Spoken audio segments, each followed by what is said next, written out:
dari kejauhan, emang kalau di kampung tuh kan remang-remang ya.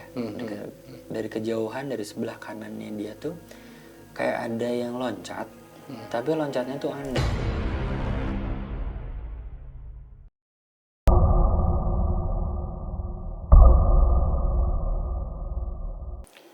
Assalamualaikum warahmatullahi wabarakatuh. Sampurasun pemirsa Partipi, jumpa lagi di Aheng bersama saya Windu Mandela. Kali ini saya kedatangan narasumber dari luar kota, sangat jauh mungkin. Sekarang sedikit berbeda ya, dari luar kota. Beliau bernama Mas Yanto. Assalamualaikum Mas Yanto. Waalaikumsalam. Sehat? Alhamdulillah. Alhamdulillah Cuman sehat. suaranya aja nih kayak gitu. Keren dikeren-kerenin ini. Ya emang gitu. Oh, emang gitu. Biasanya kecil Oh, suaranya. bisa kecil. Oke, tentunya Mas Yanto ini ke Sumedang, ke studio Partipi membawa cerita seperti itu Mas ya. Iya. Ya, kalau boleh tahu mungkin apa sih Mas ceritanya gitu? Ini studionya banyak orang ya Pak. Banyak orang. Jadi, aduh saya jadi grogi, gemper. Gambar, oke. Ini ada piala, ini gede banget. Ini piala apa nih Pak? Ini kebetulan kemarin kita ada KPID Jabar Award. Nah, alhamdulillah salah satu program Partipi ini memenangkan KPID Jabar Award gitu. Wih, Partipi. Tepuk tangan dulu boleh ya Pak? Jadi saya pikir Iya bagus ini. mudah-mudahan kedepannya Partipi lebih Menang-menang keren. lagi ya. Iya, oke, Ngalahin oke. TV-TV di Sumedang. Oke. Amin. Ini soalnya saya nonton banget Partivi ini di YouTube. Di YouTube juga sampai Mas ke sana. Ya? Acara Heng. Kalau YouTube kan sampai Oh, kemana-mana. kira Pak. nggak nyampe Mas. Oke Mas, mungkin ini kenapa ini biar nggak gugup grogi atau apa? Iya, soalnya kan sebenarnya mau cerita horor kan Ini ini. saya mencoba mengingat aja sih ceritanya. Oke. Gitu. Kalau cerita ini tuh mungkin kalau boleh dikasih judul tuh judulnya Mitos Gamelan judul. Judulnya Mitos Gamelan. Ya? Gitu. Oke. Kalau emang saya pribadi orang Jawa, orang tua saya ibu bapak orang Jawa, tapi emang lahir di Bandung, besar di Bandung. Ini juga Persib ya. Oh, Persib ya? Oh iya benar-benar Saya Persib. boboto ya. Oke, sama. Tapi ini hijau ya. Gak ada hubungannya sebenarnya. Iya. Jadi sebenarnya nggak tahu ya kalau saya termasuk orang yang mungkin dibilang percaya juga biasa aja, nggak percaya juga ya itu mungkin terjadi gitu. Nah ceritanya gini, ini tuh dulu saya alamin sama sepupu saya sebenarnya. Jadi ada itu namanya sepupu saya kita kasih nama Eko lah. Iya. Eko. Nah, saya Yanto gitu ya. Emang anak-anak orang Jawa kan nama-namanya kayak gitu ya. Eko Yanto gitu. Nah, itu kita umuran sekitar umur ya kelas 1 SMP mungkin ya. Oh, waktu SMP kejadiannya? Ya, waktu saya masih umuran 13 gitu. Ya, pokoknya kelas 1 SMP. Waktu itu tuh emang karena kita orang Jawa itu kan biasanya mudik nih. Mudik ke Jawa, kebetulan di Jawa Tengah. Nah, singkat ceritanya aja, kita tuh kalau mudik, kebetulan ibu saya tuh beberapa bersaudara kan, dan mereka ini udah merantau gitu, beda-beda kota. Akhirnya setiap momen ada 1 tahun itu pada saat Lebaran kita ngumpul di rumah nenek di Jawa gitu. Nah biasanya kita ngumpul itu di waktunya tuh seminggu di Jawa tuh, karena nungguin ada yang datang duluan, terus ada yang belum datang, kita kan mesti nungguin dulu gitu. Nah kalau nggak salah di malam keempat, saya ingat di malam keempat itu sepupu saya baru datang tuh yang namanya Eko itu. Nah kalau di Jawa kita tuh kebetulan si Eko ini emang orang tuanya di Jakarta. Nah kebetulan setahun sekali pasti ketemu ya. Pas kita ketemu kita main seperti biasa. Terus singkat ceritanya malam itu besoknya tuh kita langsung mau pulang lagi ke Bandung. Saya Bandung, dia ke Jakarta. Tapi malam itu momen itu tuh kita nginep nggak nginep, emang tidurnya satu kamarnya berdua gitu. Nggak berdua sih karena kamar nenek cuma ada 3 kamar, tapi di kamar itu kebetulan ada 2 orang dan ada saya sama Eko tuh gitu. Nah kita tidurnya udah cukup lumayan malam lah.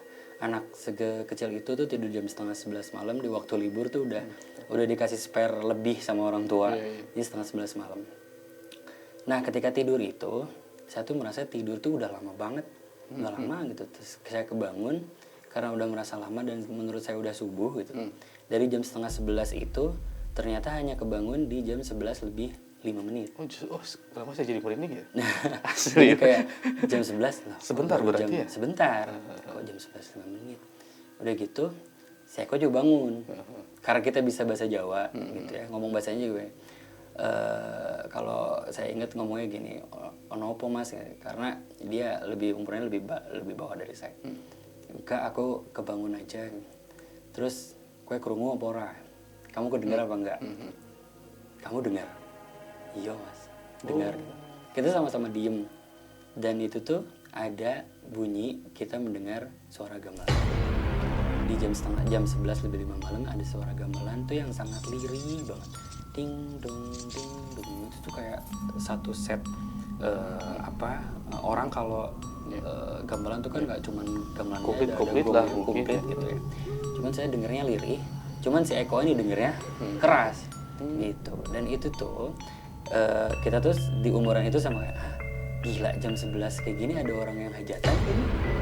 Dan kita kayak di mana gitu, kita sempat buka jendela gitu karena rumah nenek tuh di jendela gitu tuh langsung ke jalan gitu.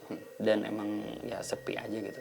Kok nggak kedenger gitu. Aku bilang lagi sama dia pakai bahasa Jawa, kue kerungunnya lirih apa banter? Kamu kedengerannya pelan atau keras?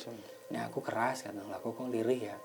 Loh kalau kamu kok bisa beda ya? Iya beda-beda. Kalau misalkan itu gamelan asli mungkin sama. Mungkin sama gitu kan. Si Terus karena saya merasa tidurnya udah lama banget dan tidak ngantuk lagi. Kalau si Eko tidur lagi tuh. Kalau saya berusaha kayak ngapain ya, di zaman itu emang belum anak-anak sekarang main handphone kali ya. Di zaman itu ya udah kayak tidur aja, ngadep ke tembok, nyobain tidur terus megang guling gitu. Akhirnya ketiduran lagi. Dan yang anehnya, saya ngerasa tidur sebentar, tapi itu udah dibangunin sama orang tua saya di jam 6:30 pagi. Beda Jadi dengan kebalikannya. Jadi kayak saya ngerasa tidur baru bentar, baru rep gitu. Kok udah dibangunin sama mama, dan mama saya tuh bilang marah gitu, nggak kamu nggak sholat subuh gitu. Sedangkan si Eko tuh bangun sebenarnya sholat subuh. Gitu. Nah pas momen makan pagi, karena kita itu siangnya kan mau pulang lagi ke Bandung dan ke Jakarta. Saya tuh nyeletuk ceritakan nenek dengan bahasa Jawa, tapi saya ceritain pakai bahasa Indonesia aja. Nek, tadi malam saya sama Eko tuh ngedenger gamelan, tapi aku ngedengernya pelan, kalau Eko ngedengernya keras gitu. Dan nenek tuh langsung kayak hus gitu, bibir saya tuh digituin, hus gitu. Ngomongnya kayak gini, nek kue kerungu ngono kuwi iki ora usah di bahasa Jawanya, kalau kamu ngedenger kayak gitu nggak usah digubris kayak. Wes ora usah diceritake. Nah, yang ada di situ kayak saudara aku, terus mamanya Eko juga segala macam tuh kayak ya udah cuman diem doang gitu. Udah singkat ceritanya kita cuman kayak pamit, udah akhirnya kita pulang lagi ke masing-masing. Di jalan karena penasaran, aku tuh nanya karena mama aku tuh cuman diem doang kan tadi, cuma nanya. Ma, kenapa emang tadi kok saya cerita kayak gitu, si Mbah kayak gini-gini. Terus dia bilang mamanya tuh di Jawa tuh kalau kamu ngedenger kayak gitu tuh udah disimpan aja sendiri. Loh kenapa emang? Itu pertanda jelek kata. Loh pertanda jeleknya gimana? Udah nggak usah dirawin, itu pokoknya pertanda jelek, mudah-mudahan nggak di keluarga kita gitu. Loh saya masih nyimpan tanda tanya besar ya waktu itu. Terus udah nggak kontekan juga sama saya kok, karena emang nggak megang handphone kan. Udah gitu kita sampai di Bandung, kalau nggak salah saya ingat itu hari Sabtu. Sampai ke Bandung hari Minggu, at least hari Seninnya tuh udah mau aktivitas lagi karena liburan itu udah beres, mau sekolah lagi. Beres sekolah, singkat ceritanya di hari Senin itu pulang sekolah, mama saya cerita pakai bahasa Jawa, Mbah ini meninggal. Bukan mbah saya tapi ada di Kamboja tuh namanya Mbah siapalah saya lupa. Itu meninggal katanya. Loh, kemarin pada saat pulang momen itu kayak ya udah ngobrol biasa sama, emang tetanggaan beda dua rumah. sempat ketemu juga. Terus dia masih emang udah tua tapi kayak ngobrol nanya kamu sekolahnya gimana sekarang. Jadi sekarang udah gede ya kayak gitu. Kemarin masih ngobrol gitu. Terus saya mencocok logikan gitu antara emang itu mah kemarin gitu. Ya itu ya gitu katanya. Kalau makanya si Mbah kayak gitu tuh, ternyata mbak saya tuh telepon, anakmu tuh tolong kalau yang dengerin kayak gitu tuh nggak usah cerita ya. Mama saya mungkin ngebela saya karena ya kan anak kecil nggak tahu apa gitu. Ya kamu diomongin lah gitu budaya di situ kayak gimana gitu. Terus mungkin mama saya cocok logi juga, ya itu mungkin pertandanya kamu yang dengar segala macam. Oh gitu kata saya. Terus meninggalnya karena apa? Meninggalnya secara mendadak dan emang ditemukan sudah meninggal di kamar. Nggak ada, ya nggak tahu lah, mungkin positive thinking saya ya udah waktunya aja gitu. Nah tapi ceritanya baru mulai di sini nih. Ceritanya baru mulai di sini. Kayaknya lebih serem ya, ada lagi. Tapi itu ada kaitannya dengan yang tadi atau beda lagi? Ada kaitannya. Oh, ada kaitannya justru. Ada kaitannya. Oke, gimana Mas? Si suara gamelan ini ternyata pada saat cerita saya di keluarga ini pada saat pagi-pagi kemarin itu pas mau pulang ke Bandung, ada satu anak tetangga yang cerita bahwa di situ tuh ada anak tetangga yang masih orang di Jawa. Jadi kita pulang ada anak tetangga di sana yang ternyata dia cerita ke orang tua yang masih ada di Jawa bahwa saya dan Eko itu semalam ngedengar gamelan. Jadi cerita saya mendengar gamelan itu sudah tersebar di Jawa. Gitu. Di kampung halaman ini. Lah kok si Yanto sama si Eko yang dengar gitu-gitu. Ya orang Jawa berspekulasi lah. Nah ternyata emang beberapa hari sebelum kejadian itu ada kejadian. Kalau di Jawa saya tuh nggak tahu ya. Mereka tuh masih rame keranda mayat tau. Keranda mayat itu biasanya itu disimpan di makam. Ada di salah satu punden gitu, berbentuk rumah gitu, kecil seukuran 2x3 lah, 2x3. Emang di dalamnya itu tempat untuk keranda mayat. Nah, pada saat itu keranda mayat itu juga suatu pertanda menurut mereka. Keranda mayat itu gugurubugan kalau bahasa Sundanya. Oh, jadi ada yang menemukan keranda mayat itu gerak sih berarti? Bukan menemukan, tapi mendengar. Oh, mendengar yang suara mendengar itu adalah orang yang biasa membersihkan makam. Yang ada di situ. Jadi seolah gugurubugan itu, coba bayangin deh gini, suara dari dalam ruangan itu, punden itu ada keranda mayat, dan keranda mayatnya itu seolah kayak dibanting-banting, kerupuk. Dan kalau dilihat, ya biasa aja, dia nggak kayak gimana. Tapi emang sudah selazimnya di situ kalau memang keranda mayat itu berbunyi seperti itu, emang beberapa hari kemudian emang akan ada yang menggunakan si keranda mayat itu akan terisi oleh mayat. Ada yang meninggal di situ. Itu beberapa hari kemudian seperti itu. Nah, kejadian itu dicocok lagi tuh sama si mama saya. Sebelum saya mendengar gamelan, si keranda itu emang udah gugur-guguran. Nah, ceritanya lagi pada saat penguburan Simbah ini itu kondisinya kalau di sana tuh kalau meninggal maghrib dia nggak nunggu besoknya. Jadi udah kayak ya udah malam itu akan dikubur. Gitu. Simbah ini meninggalnya Maghrib. Sebelum maghrib lah. Jadi dikuburin sekitaran jam 11 malaman. Di jam 11 malam ketika saya mendengar jam 11 lebih 5 gamelan sebelumnya. Jadi emang di saat dikuburinnya itu di jam 11 malam. Jadi ada kaitannya. Jadi ketika Simbah ini dikuburkan ada suara gamelan. No. Mbak ini dikuburin jam 11 malam. Jam 11 malam. Jam 11 malam sebelumnya saya mendengar gamelan. Betul. Di situ. Gitu. Nah, pada saat dikuburin tapi jamnya pas ya? Cocok lagi aja mungkin ya. Jamnya emang pada keluarga udah ngumpul di situ ya udah jam 11 malam aja. Kalau saya gitu. Iya, betul udah kumpul lah. Gitu.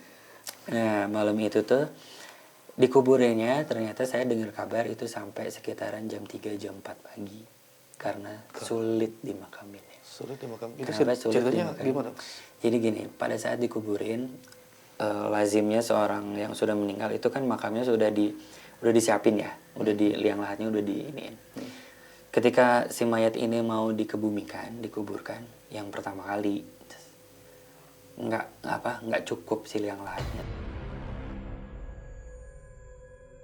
Jadi liang lahat 1x2 gitu ya. Pas mau diiniin kakinya tuh nggak masuk, kakinya nggak masuk gitu. Digali lagi lah. Digali lagi, setelah digali nggak masuk juga. Kok nggak masuk gitu, padahal udah sampai kalau di kita mah dijengkal gitu ya, dijengkal ini udah sesuai kok. Sampai saya dengar cerita sih sampai 7-8 kali seperti itu terus. Dan yang terlihat kalau emang terus digali ditambah itu kan manjangin. Iya, harusnya kan semakin panjang kan. Semakin panjang kan ditambah. Dan yang terlihat sama orang yang di situ ya segitu-gitu aja. Tidak bertambah. Tidak bertambah. Di galian yang ke-7 atau yang ke-8 akhirnya digali lagi, diperpanjang lagi. Malah yang di bawahnya itu muncul air. muncul air. Tapi itu dalam kondisi tidak hujan, tidak apa, muncul air. Karena waktu udah nunjukin jam 3 jam 4 subuh gitu ya. Akhirnya keluarga kayak berembuk sama orang yang mau masukin ke liang lahat. Ini gimana? Iki piye nya bahasa Jawanya gitu. Iki piye arep kepiye ora iso di kubur ke wae. Ini gimana, nggak bisa dikuburin terus nih gitu. Ya udah akhirnya keluarga mengikhlaskan bahwa gimana caranya, ya akhirnya si mayat itu ditekuk. Oh, Ditekuk, tapi bayangan Mas Windu ditekuk tuh gimana sih? Mungkin kakinya ditekuk gitu ya atau gimana? Di asalnya kan gini, maaf ya, gini terus ditekukin gini kan? Oh, tekuknya gitu. Gitu kan? Bayangan gitu kan, terus gini, assalamualaikum, gitu kan? Aduh. Enggak. Oke. Ditekuknya bukan seperti di belakangin gitu loh, tapi diinjak.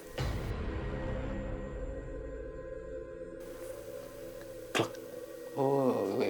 Dipaksa. Jadi dipaksakan dan agar sini masuk itu ini ya. masuk ke atas. Jadi bayangan saya kayak membentuk U gitu loh. Pas waktu di dalam Gitu. Membentuk U dan ya sekitaran udah kayak udah paham sebenarnya ada sesuatu yang tidak beres di situ. Nah, ketika sudah ditekuk, dipaksakan terus diazanin dan segala macem, udah mau diurug lah ya kalau bahasa Sundanya. Dan itu tuh si kalau tadi udah digali terus, itu kan otomatis logikanya urugan si tanah yang tadinya digali itu kan banyak ya. Ada lah banyak ya. Ini setelah diuruk nggak cukup. Oh, justru tanahnya nggak cukup. Tanahnya tidak cukup sampai nutup. Kalau di Indonesia itu kan lazimnya kayak ada gundukan Iya, tanah gundukan gitu. itu. Ya. Jangankan sampai gundukan gitu, ini hampir seperempatnya juga. Oh, jadi tanahnya Serasa kurang. tanahnya tidak ada lagi. Nah, itu tuh pokoknya berhasil gimana caranya akhirnya digundukan seperti biasa dan akhirnya makam seperti biasa. Mereka beres saya dengar jam 3:30 jam 4 kan. Gitu. Dan setelah itu yang terjadi adalah tidak ada apa-apa, setelahnya tidak ada apa-apa. Nah, tapi cerita dari masyarakat lah yang berkembang. Nah, saya sebenarnya ingin bertanya-tanya sih, apa sih kok bisa terjadi seperti Cerita itu? dari masyarakat yang berkembang adalah ternyata mbah ini pada saat hidupnya itu memang dia, kalau bahasa Jawanya itu kilo tanah. Di kilo tanah. Kilo tanah itu artinya dia rakus. Oh. Tanah orang, tanah milik orang, tetangganya apa segala macam diaku. Akhir tanah yang harusnya segini menurut dia dilebarin lagi. Terus harusnya harganya segini, dia memang tuan tanah pada saat hidup. Gitu ya. Jadi rakus lah. Jadi intinya bahwa orang-orang di kampung itu memang sudah mendoakan tidak baik terhadap si mbak ini. Gitu. Jadi kayak memang sudah banyak sekali yang disakit hatikan sama dia dan akhirnya ini nggak tahu ya karena memang terjadi. Saya tidak lihat pada saat itu karena saya sudah di Bandung lagi. Itu ceritanya aja dari mbah ke mama saya. Tapi memang masyarakat di sana tuh terpuaskan atas meninggalnya si mbah ini. Jadi banyak yang nggak rela, Banyak yang tidak rela karena banyak hartanya yang diserobot kayak gitu. gitu. Dan ceritanya nggak beres sampai situ. Waduh, masih ada mas. Nggak beres dari sampai situ. Boleh dilanjut. Beberapa minggu kemudian, ini adiknya mama yang memang masih di Jawa yang nemenin si mbah itu sempat telepon. Di sebelah rumahnya ada yang sangat tersakit hatikan sekali oleh si mbah ini. Di satu malam, dan ceritanya jam 11 lagi nih bos. Wah, jam 11 lagi ya. Jam 11 lagi di malam Selasa kalau nggak salah. Jam 11 malam. Si tetangga mbak ini yang meninggal, dia tuh masih seumuran bapak saya lah. Dia lagi ngerokok malam-malam mungkin karena kerjanya juga di pasar ngangkutin beras gitu. Dia kayak capek gitu. Dari kejauhan, memang kalau di kampung tuh kan remang-remang ya. Dari kejauhan, dari sebelah kanannya dia tuh kayak ada yang loncat, tapi loncatnya tuh aneh. Taruhlah kalau kita loncat pocong tuh kan ya jelek. Iya. Jelek gitu Iya, aja. iya. Kalau ini loncatnya tuh unik. Menurut saya unik ceritanya. Iya. Dari jauh tuh dia terlihat memang pocong, sosok pocong, tapi loncatnya tuh glek. Saya boleh nebak nggak? Nah, waduh. Mungkin yang Kakinya. yang ditekuk. Kakinya ini siapa ini loh. Kakinya ini tuh. dia apa kayak terpaku gitu, kayak ngerokok tapi kayak takut gemetar gitu. Saya ingat namanya Pak Sarno kalau nggak salah. Pak Sarno ini ngeliat gitu, akhirnya ada di depan dia, ada di depan dia banget, dan dia bilang pakai bahasa Jawa nih ya, Pak sepurone kulo sampun susah bahasa Jawanya, bahasa Indonesianya gini, Pak, saya mohon maaf, saya sudah menyakit hatikan Bapak, ya sakit hati banget, saya mohon dimaafkan. Sakit Pak, dia bilang seperti itu dengan bahasa Jawa. Oke. Dia minta maaf ke si bapak Bapak tersebut. ini. Akhirnya dia nggak bisa bilang apa-apa segala macam, dan akhirnya besoknya si bapak ini sakit dan menceritakan kepada istrinya. Dan akhirnya istrinya juga yang mengikhlaskan ke si mbah yang ceweknya yang masih hidup, dia didatengin. Dan ternyata si mbah yang ceweknya ini juga dimimpikan dalam mimpinya dia suruh minta maaf semua ke yang pernah disakitin sama dia. Gitu. Jadi ya endingnya bahwa nggak tahu kesinambungannya ini semuanya gitu. Tapi di ending cerita nih ada hubungannya lagi sama saya. Nah, itu gimana? Ketika saya pulang lagi tahun depan iya, mudik lagi ke kan kampung halaman. udah setahun lamanya ya. Dari ingat ada anak yang cerita ke orang tuanya ketika saya mendengarkan gamelan. Ya, yang tadi itu. Orang tuanya tuh nanya ke saya, nek tahun iki kowe krungu apa meneh, ora usah dicerita. Jadi seolah-olah marah sama saya. Jadi kayak bahasa Indonesianya tuh, nak kalau kamu dengar apa-apa lagi tahun ini, kamu nggak usah cerita apa-apa, simpan aja buat kamu. Jadi seolah-olah kalau itu diceritakan kepada orang lain dan itu tersebar, akan terjadi sesuatu. Itu emang sebelumnya emang seperti itu atau gimana, Mas? Saya nggak ngerti, saya nggak pernah nanya sama sekali sama nenek saya. Jadi kalau udah mendengar, udah itu sesuatu yang udah harus ditutup aja. Bisa jadi itu tidak terjadi, tapi karena saya tidak tahu apa-apa dan saya menceritakan, dan ternyata Eko ini juga emang tahu ceritanya seperti itu. Gitu kurang lebih ceritanya. Ini sangat seru, sangat bikin merinding. Jadi yang aneh itu kok bisa ya? Maksudnya seperti ini. Kalau ada suara gamelan lagi jangan diceritakan. Ya mungkin sebelumnya. Mungkin kita bicara kemungkinan nih Mas. Mungkin sebelumnya ketika diceritakan ada kejadian aneh lah, mungkin seperti itu. Ya mungkin bisa jadi karena emang ya kalau saya pun ya memang di tahun itu tidak mendengar apa-apa, tapi kalaupun sudah mendengar apa-apa mungkin saya akan ya diem aja gitu. Takutnya emang buat di kampung saya di Jawa itu sebuah malapetaka. Tapi mungkin itu emang udah jalannya aja seperti itu Mas. Mungkin ya, saya mah mikirnya emang sewaktu gitu. Ya udah jalannya, udah waktunya beliau meninggal seperti itu. Tapi dari cerita ini sih banyak hikmahnya sih Mas. Jadi yang pertama ya kita tidak bolehlah mungkin melakukan perilaku yang kurang baik gitu, bahkan sampai membuat sakit hati seseorang ya. Bahkan tanah itu kan Mas, ini ada kaitannya berarti Mas. Yang diserbuat itu tanah, ketika akan dikuburkan kan tanahnya susah. Tanahnya menolak kan. Ketika bumi dikuburkan tanahnya juga kurang. Jadi menurut saya dari cerita itu tuh emang sangat sulit untuk seorang yang sudah meninggal, pantas si kuburannya, layak kuburannya tuh sulit gitu. Ternyata udah dipanjangin tapi ternyata segitu-gitu aja. Terus dipaksakan masuknya, pas mau dimasukin lagi kok nggak mau. Kita kurang lebih sangat merinding. Oke, terima kasih Mas Yanto mati atas lampunya Mas. Iya Mas ini. Oke Mas Yanto, terima kasih ceritanya, ini sangat berkesan sekali. Tentunya ini cerita di Jawa, tidak bisa disebutkan mungkin ya si lokasinya seperti itu. Ya mudah-mudahan kita semua pemirsa Aheng di rumah dapat menarik hikmahnya Mas seperti itu. Jangan sampai kita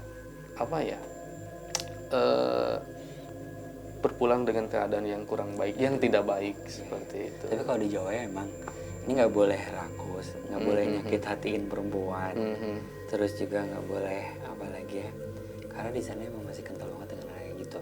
Bisa jadi meninggalnya kamu tidak tidak lazim. Ya tahu deng. Udah mas, saya Mudah-mudahan dijauhkan ya. Oke. Oke, mudah-mudahan Mas Yanto nanti kesini lagi membuat cerita yang tidak tidak mau. Tidak mau. Cukup itu aja. Oke. Cuman itu aja soalnya pengalaman saya. Tapi bohong. Sekali lagi hatur nuhun Sama-sama. Mas Yanto, mudah-mudahan Sama-sama. sehat selalu, sehat keluarga dan mudah-mudahan diberkahi oleh Allah Subhanahu wa taala. Amin ya Allah. Jangan rakus ya mas. Oh, enggak Mas, saya makan satu hari 4 kali. Hatur nuhun pemirsa Bar TV, mudah-mudahan bermanfaat. Wabillahi taufiq wal hidayah. Wassalamualaikum warahmatullahi wabarakatuh. Sampurasun.